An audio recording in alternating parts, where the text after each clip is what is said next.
اعوذ باللہ من الشیطان الرجیم بسم اللہ الرحمن الرحیم اللہم صلی علی محمد وعلی آل محمد کما صلیت علی ابراہیم وعلی آل ابراہیم انکا حمید مجید اللہم بارک علی محمد وعلی آل محمد کما بارکت علی ابراہیم وعلی آل ابراہیم انکا حمید مجید۔ معزز سامعین کرام، السلام علیکم ورحمۃ اللہ وبرکاتہ۔ عبد الرحمن امان سلسلہ سیرت نبی کے ساتھ آپ کی خدمت میں حاضر ہیں۔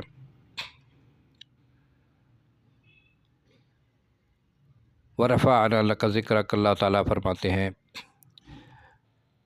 اے میرے پیارے، میں نے آپ کا ذکر بلند کیا۔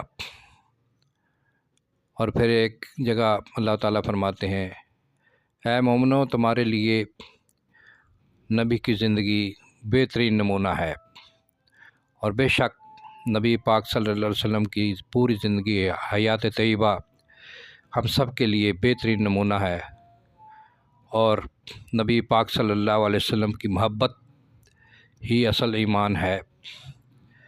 اس لیے محبت کا یہ تقاضا ہے کہ ہم نبی پاک صلی اللہ علیہ وسلم کی زندگی کے بارے میں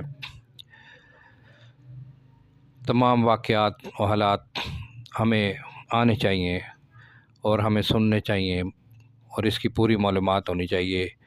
اس لیے میری تمام سننے والوں سے، دوستوں سے، بھائیوں سے، چھوٹوں سے بڑوں سے یہ گزارش ہے کہ سیرت نبی کے اس چینل کو سبسکرائب کر لیں اور گھنٹی کا بٹن بھی دبا دیں، تاکہ یہ سلسلہ وار آنے والی جو حالات و واقعات نبی پاک صلی اللہ علیہ وسلم کی زندگی کے وہ آپ تک پہنچ سکیں۔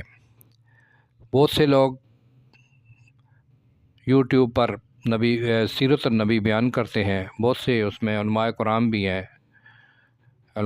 بھی ہیں جو بیان کرتے ہیں، شاید مجھ سے بہت بہتر بھی بیان کرتے ہیں، اس میں کوئی شک نہیں۔ میں تو عالم دین نہیں ہوں، لیکن بہت ہی سادہ طریقے سے میں بیان کرتا ہوں۔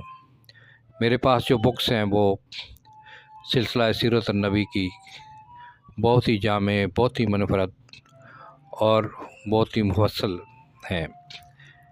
یہ اردو زبان میں سرور عالم صلی اللہ علیہ وسلم کی سیرت پر جامع ترین کتاب، جو کہ آج سے تقریباً 130 سال پہلے لکھی گئی تھی، جس کے مصنف جو ہیں وہ علامہ شبلی نعمانی رحمۃ اللہ علیہ اور ان کے شاگرد سید سلیمان ندوی رحمۃ اللہ علیہ ہے۔ یہ میں پہلے بیان کر چکا ہوں، تو اس کے میں کتاب کے حوالے اس لیے دے رہا ہوں کہ آپ سب کو معلوم ہو کہ میں اپنی طرف سے کوئی بات اس میں نہیں بیان کر رہا ہوں، نہ میں کوئی اضافہ کرتا ہوں نہ میں کم کرتا ہوں، بلکہ جو کچھ کتاب میں ہے وہ میں حرف پہ حرف بیان کر دیتا ہوں۔ اور مجھے امید ہے کہ سلسلہ وار جو سننا چاہتے ہیں، تسلسل کے ساتھ جو بھائی، جو دوست اور جو میرے سننے والے تسلسل کے ساتھ نبی پاک صلی اللہ علیہ وسلم کے زندگی کے حالات سننا چاہتے ہیں، وہ انشاءاللہ ضرور سبسکرائب کریں گے۔ اب میں بیان کرتا ہوں آج کا جو موضوع ہے، وہ ہے غزوہ تبوک سن رجب سن 9 ہجری بمطابق نومبر سن 631 عیسوی۔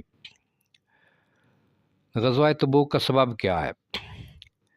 تبوک ایک مشہور مقام ہے جو مدینہ اور دمشق کے وسط میں نصف راہ پر مدینہ سے 14 منزل پر واقع ہے۔ جنگ موتا کے بعد سے رومی سلطنت نے عرب پر حملہ کرنے کا ارادہ کر لیا تھا۔ غسانی خاندان جو شام میں رومیوں کے زیر اثر حکومت کر رہا تھا، عیسائی مذہب کا تھا، اس لیے کیسر روم نے اسی کو اس پر متعین کیا۔ مدینہ میں یہ خبریں اکثر مشہور ہوتی رہتی تھی۔ حضرت صلی اللہ علیہ وسلم کے ایلا کے واقعہ میں حضرت عمر رضی اللہ تعالیٰ عنہ سے جب عثمان بن مالک نے دفعتاً آ کر یہ کہا کہ غضب ہو گیا، تو انہوں نے کہا کیوں، خیر ہے کیا؟ غسانی آ گئے، یعنی غسانیوں کا حملے کا خطرہ موجود تھا۔ شام کے نبطی سوداگر مدینہ میں روغن زیتون بیچنے آیا کرتے تھے۔ انہوں نے خبر دی کہ رومیوں نے شام میں لشکر گراں بہت بڑا لشکر جمع کیا ہے اور فوج کو سال بھر کی تنخواہیں تقسیم کر دی ہیں۔ اس فوج میں لخم، جذام اور غسان کے تمام عرب شامل ہیں۔ اور مقدمۃ الجیش بلقاء تک آ گیا ہے۔ محائب لدنیہ میں طبرانی سے روایت نقل کی ہے کہ عرب کے عیسائیوں نے ہرقل کو لکھ بھیجا تھا کہ محمد صلی اللہ علیہ وسلم نے انتقال کیا اور عرب سخت قحط کی وجہ سے بھوکوں مر رہے ہیں۔ اس بنا پر ہرقل نے 40,000 فوجیں روانہ کی۔ بہرحال یہ خبریں تمام عرب میں پھیل گئیں اور قرائن اس قدر قوی تھے کہ غلط ہونے کی کوئی وجہ نہ تھی۔ اس بنا پر حضرت صلی اللہ علیہ وسلم نے فوج کو تیاری کا حکم دیا۔ سوء اتفاق یہ کہ سخت قحط اور شدت کی گرمیاں تھیں۔ ان اسباب سے لوگوں کو گھر سے نکلنا نہایت مشکل تھا۔ منافقین جو بظاہر اپنے آپ کو مسلمان کہتے تھے، ان کا پردہ فاش ہو چلا۔ وہ خود بھی جی چراتے تھے اور دوسروں کو بھی منع کرتے تھے کہ جنگ میں نہ جائیں۔ چنانچہ سورۃ توبہ میں اللہ تعالیٰ ان کے متعلق فرما رہے ہیں، لا تنفروا فی الحر، ترجمہ گرمی میں نہ نکلو۔ وہ لوگوں کو منافقین جو ہیں وہ مسلمانوں کو کہہ رہے تھے کہ گرمی میں نہ نکلو۔ دوسری طرف صحابہ رضی اللہ تعالیٰ عنہ کا جوش اور اصرار۔ سویلم میں ایک یہودی تھا، اس کے گھر پر منافقین جمع ہوتے اور لوگوں کو لڑائی پر جانے سے روکتے۔ چونکہ ملک پر رومیوں کے حملہ کا اندیشہ تھا، اس لیے حضرت صلی اللہ علیہ وسلم نے تمام قبائل عرب سے فوجیں اور مالی اعانت طلب کی۔ صحابہ میں سے حضرت عثمان رضی اللہ تعالیٰ عنہ نے 200 اوقیہ چاندی اور 200 اونٹ پیش کیے۔ اسی طرح کئی صحابہ نے بڑی بڑی رقمیں لا کر حاضر کی۔ تاہم بہت سے مسلمان اس بنا پر جانے سے رہ گئے کہ سفر کا سامان نہیں رکھتے تھے۔ یہ لوگ حضرت صلی اللہ علیہ وسلم کی خدمت میں آئے اور اس درد سے روئے کہ حضرت صلی اللہ علیہ وسلم کو ان پر رحم آیا۔ تاہم ان کے چلنے کا کچھ سامان نہ ہو سکا۔ انہی کی شان میں سورۃ توبہ کی یہ آیتیں اتریں۔ اللہ تعالیٰ نے سورۃ توبہ میں انہی لوگوں کے متعلق فرمایا، ترجمہ، اور نہ ان لوگوں پر کچھ اعتراض ہے کہ جب تمہارے پاس آئے اور ہم کو سواری دیجیے، اور تم نے کہا کہ میرے پاس سواری کہاں ہے جس پر تم کو سوار کر سکوں، تو وہ واپس گئے اور ان کی آنکھوں سے آنسو جاری تھے کہ افسوس ہمارے پاس خرچ نہیں۔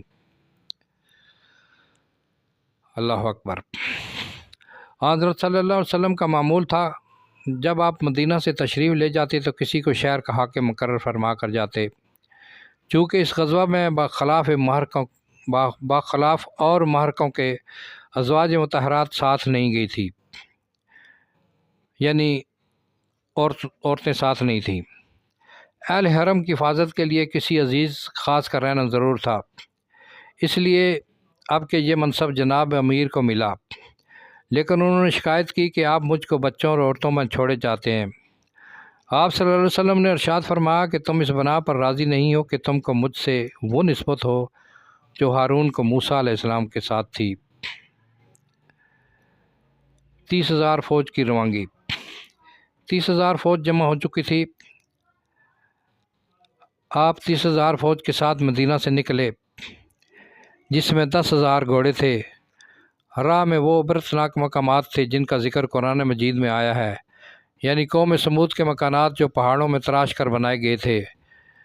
چونکہ اس مقام پر عذاب الہی نازل ہو چکا تھا، آپ صلی اللہ علیہ وسلم نے حکم دیا کہ کوئی شخص یہاں قیام نہ کرے، نہ پانی پیے اور نہ کسی کام میں لائے۔ تبوک پہنچ کر معلوم ہوا کہ وہ خبر صحیح نہ تھی، لیکن اصلیت سے بالکل خالی بھی نہ تھی۔ غسانی رئیس عرب میں ریشہ دوانیاں کر رہا تھا۔ صحیح بخاری غزوہ تبوک میں جہاں حضرت کعب بن مالک کا واقعہ مذکور ہے، لکھا ہے کہ شام سے ایک قاصد آیا اور حضرت کعب بن مالک کو رئیس غسان کا ایک خط دیا، جس میں لکھا تھا کہ میں نے سنا ہے کہ محمد صلی اللہ علیہ وسلم نے تمہاری قدر نہ کی، اس لیے تم میرے پاس چلے آؤ، میں تمہاری شان کے موافق تم سے برتاؤ کروں گا۔ حضرت کعب رضی اللہ تعالیٰ عنہ کو محسوب نبوی تھے، لیکن انہوں نے اس خط کو تنور میں ڈال دیا، یعنی جلا دیا۔ سرحد کے عیسائی سرداروں سے مصالحت۔ تبوک پہنچ کر حضرت صلی اللہ علیہ وسلم نے 20 دن قیام کیا۔ ایلا کے سرداروں نے جس کا نام یوحنا تھا حاضر خدمت ہو کر جزیہ دینا منظور کیا۔ ایک سفید خچر بھی نظر پیش کیا، جس کے صلہ میں حضرت صلی اللہ علیہ وسلم نے اس کو روائے مبارک عنایت فرمائی۔ جربہ اور ازرح کے عیسائی بھی حاضر ہوئے اور جزیہ پر رضامندی ظاہر کی۔ دمت الجندل جو دمشق سے 5 منزل پر ہے، وہاں ایک عربی سردار جس کا نام عقیدر تھا، کیسر کے زیر اثر تھا۔ حضرت صلی اللہ علیہ وسلم نے حضرت خالد رضی اللہ تعالیٰ عنہ کو 420 کی جمعیت کے ساتھ اس کے مقابلہ میں بھیجا۔ حضرت خالد رضی اللہ تعالیٰ عنہ نے اس کو گرفتار کیا اور اس شرط پر رہائی دی کہ خود دربار رسالت میں حاضر ہو کر شرائط صلح پیش کرے۔ چنانچہ وہ اپنے بھائی کے ساتھ مدینہ میں آیا۔ آپ صلی اللہ علیہ وسلم نے اس کو امان دی۔ تبوک سے جب آپ واپس پھرے اور مدینہ کے قریب پہنچے تو لوگ عالم شوق میں استقبال کو نکلے، یہاں تک کہ پردہ نشینان حرم بھی جوش میں گھروں سے نکل پڑی اور مدینہ کی اور لڑکیاں یہ اشعار گاتی نکلی، جو کہ عربی میں ہے۔ ترجمہ یہ ہے: وداع کی گھاٹیوں سے ہم پر چاند طلوع ہوا، جب تک خدا کا پکارنے والا کوئی دنیا میں باقی ہے، ہم پر خدا کا شکر فرض ہے۔ تو سامعین کرام، یہ تھا غزوہ تبوک کے واقعات۔ اس کے بعد انشاءاللہ